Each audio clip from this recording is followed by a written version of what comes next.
नमस्कार, स्वागत है आपका हॉर्नबिल टीवी में और मैं हूं आपके साथ शिखा सकलानी। बुलेटिन की शुरुआत करते हैं खबरों के साथ। ऑनलाइन दवाओं की बिक्री के खिलाफ all India organisation of chemist and druggist के देशव्यापी बंद का असर उत्तराखंड में भी देखने को मिला। केमिस्ट एसोसिएशन के जिला अध्यक्ष मनीष नंदा ने ऑनलाइन दवाइयों की बिक्री पर तुरंत रोक लगाने की मांग की। मनीष नंदा ने बड़ा आरोप लगाते हुए कहा कि ऑनलाइन बिक्री की आड़ में देश और प्रदेश में नकली दवाइयों का काला कारोबार लगातार बढ़ता जा रहा है, जो जनता के स्वास्थ्य के साथ खिलवाड़ है।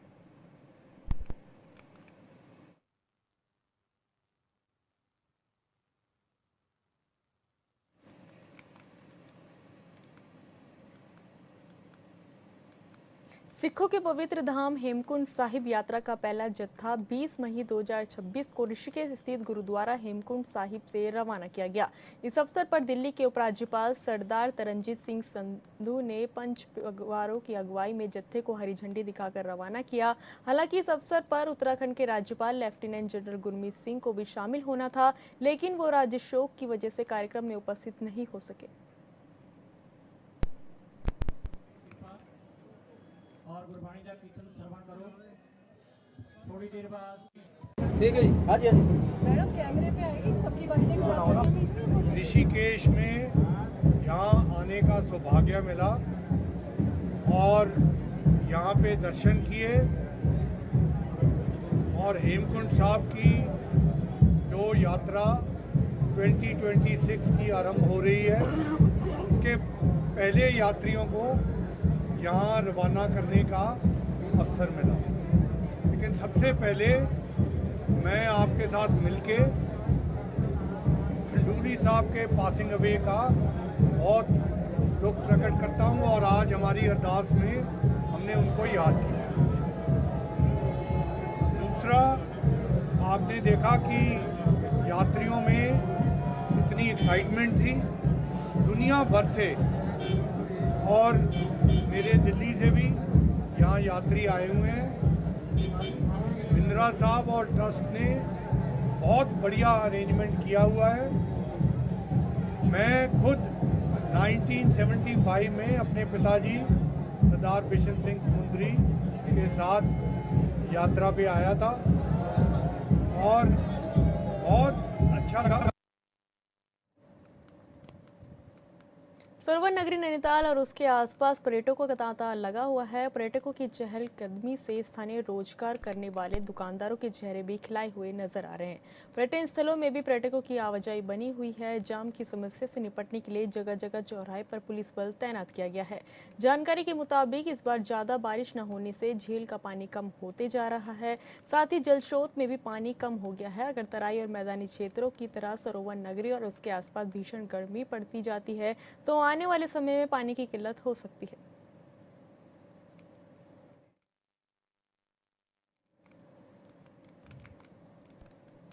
चंपावत में ऑनलाइन दवा बिक्री के विरोध में सभी मेडिकल स्टोर बंद रहे। मेडिकल स्टोर बंद रहने से मरीजों को भारी दिक्कतों का सामना करना पड़ा। लोहाघाट में केमिस्ट एसोसिएशन के अध्यक्ष हेम पुनेठा और जिला महामंत्री चंद्रशेखर उप्रेती ने समस्त दवा व्यापारियों के साथ रामलीला चौक पर धरना प्रदर्शन किया। साथ ही मेडिकल स्टोर बंद रहने से मरीजों को इस दौरान भारी दिक्कतों का सामना भी करना पड़ा और उन्होंने सरकार से दवा की ऑनलाइन बिक्री को बंद करने की मांग की।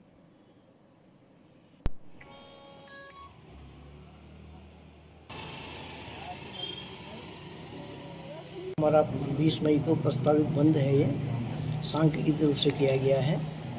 इसमें जो है ऑनलाइन व्यापार और डीप डिस्काउंटिंग के बारे में हमने विरोध किया है। AICTE की तरफ से जो हमारा ये बंद का आह्वान है, इसका हम समर्थन करते हैं। जैसा कोविड के दौरान हमने कहा कि कठिन समय में भी जब हम सब लोग अपने घरों में बंद थे तो हम लोग 24 घंटे लोगों की मरीजों की सेवा के लिए तत्पर रहते थे। तो हमारा सरकार से यही निवेदन है कि ऑनलाइन दवा व्यापार को बंद किया जाए और भारी डिस्काउंट जो डीप डिस्काउंटिंग दी जा रही है उसको बंद किया जाए। इमरजेंसी में सभी प्रकार की दवाइयाँ रख रखी हैं और हॉस्पिटल पूरी तरीके से तैयार है। इस हड़ताल से हॉस्पिटल के अंदर इतना प्रभाव नहीं पड़ेगा और हमारी फार्मेसी 2 बजे तक खुली है। उसके अलावा जो प्रधानमंत्री जो केंद्र है, जो वहाँ पे दवाइयाँ कंटिन्यू मिल रही हैं, तो लोहाघाट की जनता को हमारे यहाँ प्रॉपर ट्रीटमेंट मिलेगा। किसी तरीके की कोई भी प्रकार की कठिनाई नहीं है।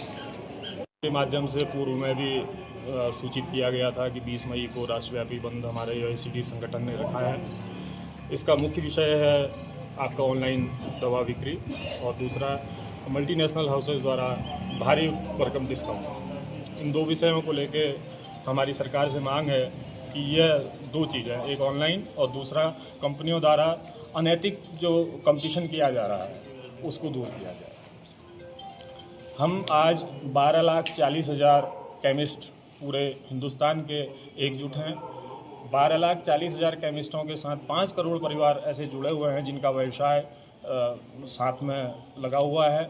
तो मैं भारत सरकार को एक मैसेज देना ये चाहता हूँ कि हम भी एक संख्या हैं और हमारा अगर शोषण किया जाएगा तो कहीं ना कहीं विरोध के स्वर और उभरेंगे। आज एक दिन का बंद है, हो सकता है आने वाले समय में अगर सरकार नहीं सचेत हुई तो यह बंद आगे जाके लंबा भी खिंच सकता है। मेरा आग्रह रहेगा कि ऑनलाइन व्यापार को और अनैतिक जो डिस्काउंट की प्रक्रिया चलाई गई है, इन दोनों चीज़ों पर अंकुश लगा।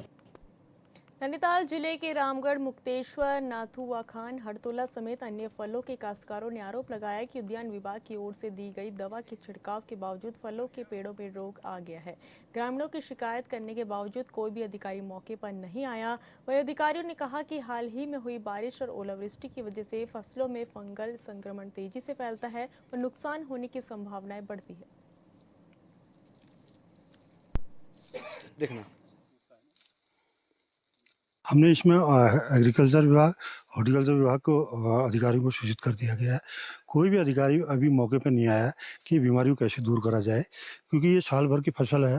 साल भर की फसल अगर चौपट होगी तो ये काश्तकार की पूरा मेहनत बेकार हो गई और जिससे पलायन होना स्वाभाविक है। अभी इसमें मुख्य उद्यान अधिकारी से नथुआ खान, हरतोला क्षेत्र में जो बागवान हैं उनकी फसलों को जो क्षति हुई है या उनके जो कीटनाशक के बारे में जो शिकायत काश्तकारों की है, तो उसमें उद्यान पंडितों से जब इसमें पूछा गया तो उन्होंने कहा कि जो ये इस बीच की जो वर्षा हुई है या ओलावृष्टि हुई है उसकी वजह से भी लीफ कर्ल की जो ये बीमारी है ये पत्तियों में आ जाती है।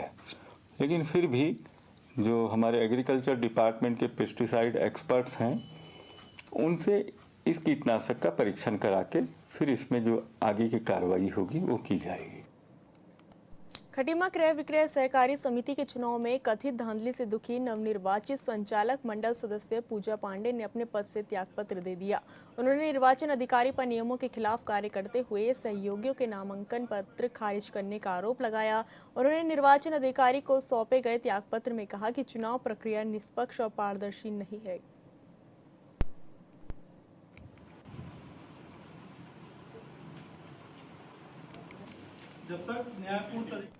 जसपुर में पूर्व ग्राम प्रधान अमरजीत सिंह बाजवा ने प्रेस कॉन्फ्रेंस कर बीजेपी जिलाध्यक्ष मनोज पाल पर महुआ बार क्रय विक्रय समिति चुनाव में हस्तक्षेप का आरोप लगाया।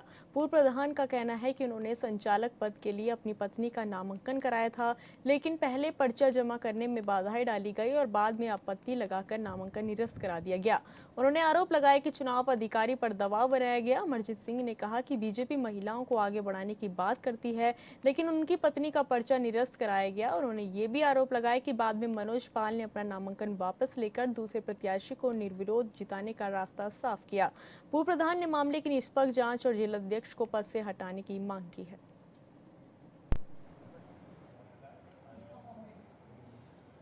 संचालक पद के लिए पर्चा दाखिल करा था क्रय विक्रय समिति में और हमें करीब 1-1.5 बजे पता चला कि जो जिला अध्यक्ष हैं आदरणीय मनोज पाल जी ने पर्चा दाखिल करा वहाँ पर हमारे वार्ड से। जब हमारे वार्ड से उन्होंने पर्चा दाखिल करा तो हमें थोड़ा सचेत तो होना ही पड़ा कि हमारे पर्चे को निरस्त ना करवा दें। हमारी निगाह इस बात पर रही, वो बार बार जब जांच चली इस पर्चे के अगले दिन, पहले तो पर्चा जमा नहीं करने दे रहे थे हमारा। जब पर्चा जमा करने का टाइम आया, जब भी धींगामस्ती करी उन्होंने, बिल्कुल एंड टाइम पर हमने पर्चा जमा करा। अभी टाइम था उस टाइम 2-4 मिनट का। जो नगर अध्यक्ष राजकुमार जी, इन्होंने आके दरवाजे में अड़ गए, दरवाजे में जहाँ चुनाव अधिकारी बैठा था। जब वो अड़ गया आगे तो हमने भी कही भाई पर्चा तो हमारा पर्चा दाखिल होना है, पर्चा क्यों दाखिल होने दे रहे? कह रहे ना टाइम ओवर हो गया। हमने कहा ये तो चुनाव अधिकारी देखेगा ना इस चीज़ को, तू कौन है देखने वाला है? कह रहे ना हम पर्चा नहीं जमा हम देंगे। चलो पर्चा तो हमने देंगे मुस्ती करके अपना जोर जबरदस्ती करके पर्चा जमा कर लिया। उसे हटा के हम 2-4 जाने थे, हमने उसे हटाया तो उन्होंने पर्चा दाखिल होने दिया। अगले दिन उन्होंने हमारे पर्चे पे आपत्ति लगा दी। पहले आपत्ति लगाने खुद नहीं आ रहे थे, किसी को भेज रहा था, कभी किसी को। हमने कहा खुद कैंडिडेट आएगा तो आपत्ति लगाएगा। हमने चौरा अधिकारी से कहा ये नियम है, यहाँ तो प्रस्तावक, यहाँ अनुमोदक, यहाँ उस वार्ड का कोई मेंबर और यहाँ खुद कैंडिडेट जो आपत्ति लगा सकता है। इसमें शक नहीं है कि उत्तराखंड में जारी चारधाम यात्रा में रिकॉर्ड संख्या में तीर्थयात्री आ रहे हैं और सरकार के मुताबिक बेहतर व्यवस्था भी की गई है, लेकिन एक महीने में ही 50 से ज्यादा लोगों की जान भी गई।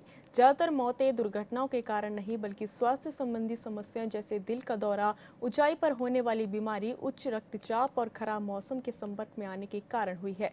इधर कांग्रेस पहले भी व्यवस्थाओं पर सवाल उठा रहा था और आज भी सवाल उठा रहा है।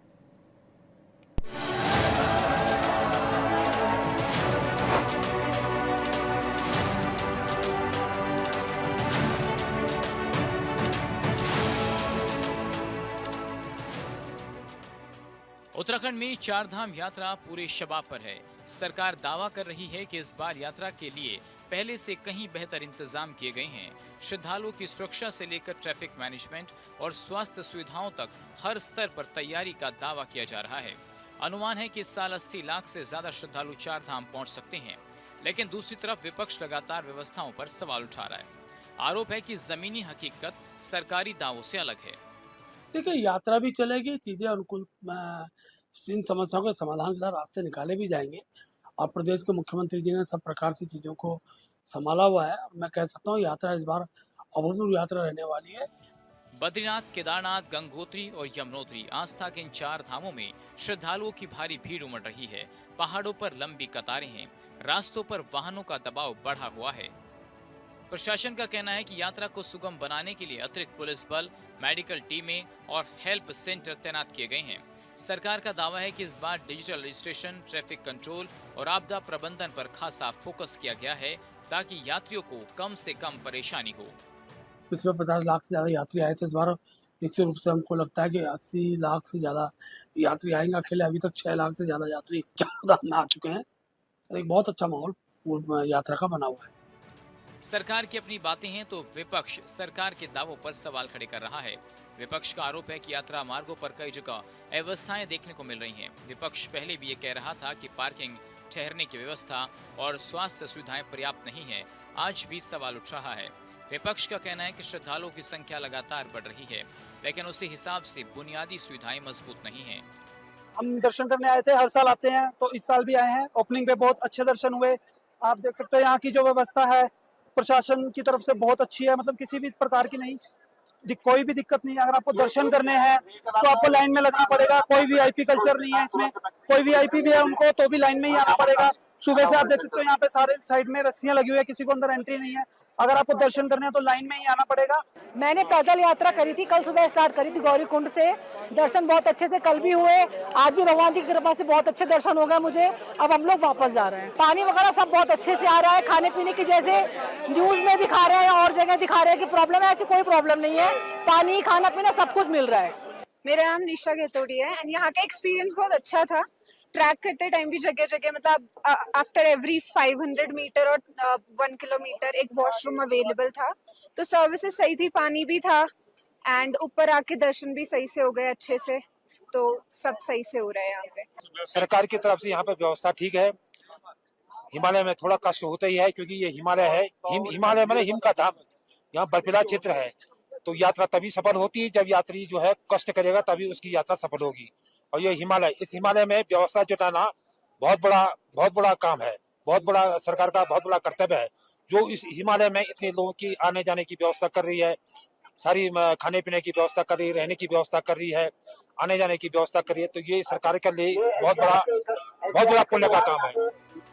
चारधाम यात्रा उत्तराखंड की आस्था के साथ साथ उसकी अर्थव्यवस्था की भी बड़ी धुरी मानी जाती है। हर साल लाखों श्रद्धालुओं के आने से पर्यटन और स्थानीय कारोबार को बड़ा सहारा मिलता है।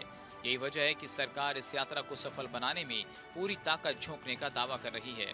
यात्रा में पहुंचने वाले अलग अलग राज्यों से आए श्रद्धालु सरकार की व्यवस्था पर खुशी भी जाहिर कर रहे हैं। देखिए, चार धाम यात्रा जैसे जैसे आगे बढ़ रही है, श्रद्धालुओं की संख्या हर साल का ये रूटीन है। तो पहले थोड़ा कम होता है, जैसे जैसे यात्रा आगे बढ़ती है, गर्मियाँ बढ़ती हैं, श्रद्धालुओं की संख्या बढ़ती है।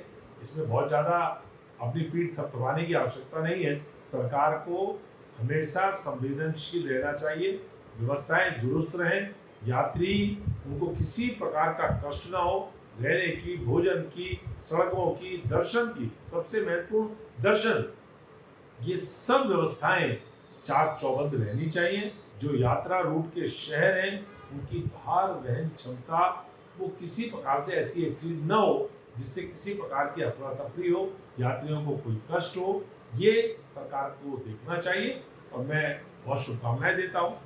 सरकार ने जो भी व्यवस्थाएं कर रखी हैं, मैंने आपसे कहा कि इस समय कोई नकारात्मक बात हम नहीं करना चाहते, लेकिन व्यवस्थाओं को चाक चौबंद रखने का जो जिम्मा जिला प्रशासन का, यात्रा प्रशासन का, बीकेटीसी का और कुल मिलाकर के पूरी सरकार का है, उस जिम्मेदारी को सरकार को बखूबी निभाना चाहिए।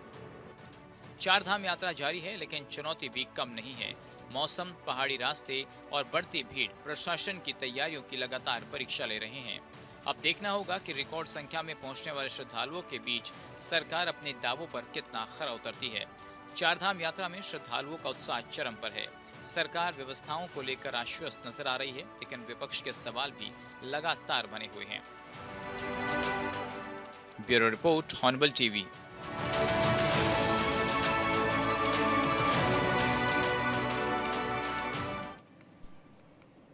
रुड़की की गंगनहर कोतवाली क्षेत्र स्थित एक ब्लड टेस्टिंग लैब में युवती के साथ अश्लील हरकत का मामला सामने आया। आरोप है कि लैब में काम करने वाले मोहम्मद अकरम को लोगों ने युवती के साथ आपत्तिजनक हरकत करते हुए पकड़ लिया। घटना की जानकारी मिलते ही मौके पर हिंदू संगठन के कार्यकर्ताओं की भीड़ जुट गई। इस दौरान आरोपी की पिटाई भी कर दी गई। वहीं सूचना पर पहुंची पुलिस ने आरोपी को गिरफ्तार कर आगे की कार्रवाई शुरू कर दी है।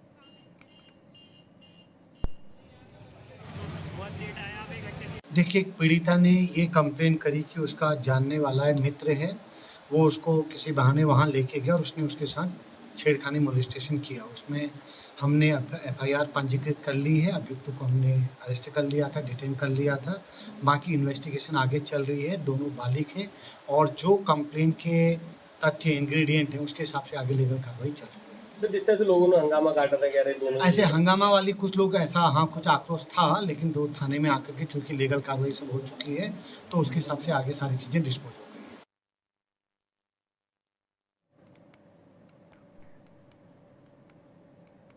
देश भर के दवा विक्रेताओं और मेडिकल स्टोर संचालकों ने ऑनलाइन फार्मेसी और डिजिटल प्लेटफॉर्म के जरिए दवाओं की बढ़ती बिक्री के विरोध में आज देशव्यापी हड़ताल का आह्वान किया। लिहाजा देश भर में 12 लाख से ज्यादा प्राइवेट मेडिकल स्टोर बंद रहे। इस हड़ताल से दवाओं की सप्लाई ठप होने की संभावना है। ऑनलाइन फार्मेसी और ई फार्मेसी के विरोध में ऋषिकेश में भी शहर के सभी मेडिकल स्टोर बंद रहे। इस दौरान केमिस्ट एसोसिएशन के पदाधिकारियों ने विरोध प्रदर्शन किया।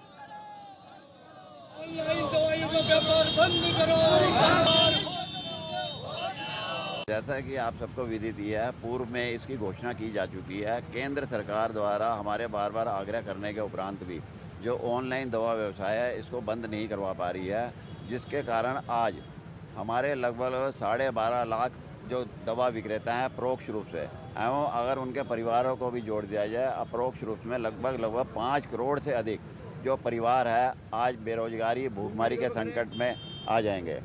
और इसलिए हम बार बार आग्रह करते रहे हैं कि ये ऑनलाइन व्यवसाय बंद हो। ना केवल यह हम जो दवा व्यवसायी हैं उनके लिए ही नुकसानदायक है, वरन ये जो आम उपभोक्ता है जो इस ऑनलाइन व्यापार से दवा लेता है उसके लिए भी किसी प्रकार की कोई श्योरिटी नहीं, कोई गारंटी नहीं है कि उसको सही दवा मिल रही है नहीं मिल रही। हमारा सिर्फ और सिर्फ ये आग्रह है, जबकि हमारे ऊपर औषधि विभाग, हर तरह का विभाग हमारे ऊपर रहता है। हमारे जो ऑथराइज डिस्ट्रीब्यूटर हैं, हम लोग उस ऑथराइज डिस्ट्रीब्यूटर से ही माल खरीदते हैं और जनता की सेवा करते हैं। और बात और बता दूं कि मानवता के दृष्टिकोण रखते हुए, क्योंकि ये हमारा मानवीय दृष्टिकोण भी है, हमने आज इस बंद के बावजूद भी वैकल्पिक व्यवस्थाएं की हुई है। यदि किसी भी व्यक्ति को, किसी मरीज को दवाओं की आवश्यकता होगी तो उसकी सहजता, सरलता से उपलब्धता करवाने की भी जिम्मेवारी हमारी है। 12.5 लाख हमारे केमिस्ट परिवार है ऑल इंडिया में, उनकी रोजी रोटी का सवाल है और ये ऑनलाइन बिजनेस बंद होना ही चाहिए। 12.5 लाख केमिस्ट यानी 5 करोड़ लोगों के उसके जीवन यापन का प्रश्न है और हम केंद्र सरकार से दोबारा बार अनुरोध करने के बावजूद भी ये उसको ऑनलाइन उसको बंद नहीं कर रहे हैं, तो उसको बंद किया जाए। उसकी गुणवत्ता भी फ़र्क है कि जैसे इंसुलिन है, इंसुलिन इनको जो है ये भेजते हैं कोरियर से, जो कि कूलैंड में आनी चाहिए वो नहीं होती। कई दवाएं ऐसी इन्फ्लुएंजा ये बेच रहे हैं जिसकी कोई इनकी खरीद उसका रिकॉर्ड नहीं है। तीसरी बात यह है कि हमारे ऊपर ड्रग इंस्पेक्टर और सारी चीज़ें हैं, लेकिन इनके ऊपर कुछ नहीं है। ये कैसे रख रहे हैं, कहाँ से ला रहे हैं, क्या भेज रहे हैं, क्या रेट देने का कोई वो नहीं है। तो इस संबंध में जो है हमारा पूरा अनुरोध है कि हमारी मांग को पूरा वो करते हुए 12.5 लाख जो केमिस्ट परिवार है ऑल इंडिया में, उनको ध्यान रखते हैं केंद्र सरकार ऑनलाइन बिजनेस को बंद करे। उनके लिए 10 साल में भी जा सकते हैं। चमोली में मुख्य पशु चिकित्सा अधिकारी डॉक्टर असीम देव ने लोकपाल हेमकुंड साहिब यात्रा के बेस कैंप गोविंद घाट और पुलना घोड़ा पड़ावों का निरीक्षण किया। इस दौरान उन्होंने घोड़ा खच्चर संचालकों से मुलाकात कर अहम दिशा निर्देश दिए और यात्रा के दौरान पशु क्रूरता को लेकर जागरूक किया। साथ ही संचालकों को अपने पशुओं को उचित पौष्टिक आहार देने, पशु बीमा करवाने का भी आग्रह किया।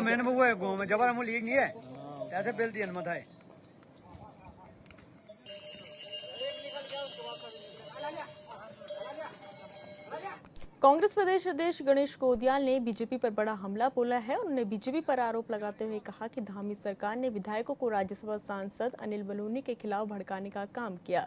बीजेपी और उससे जुड़े कुछ लोग हमेशा कांग्रेस में गुटबाजी का आरोप लगाते रहे हैं, लेकिन अब बीजेपी की अंदरूनी राजनीति खुद सामने आ रही है।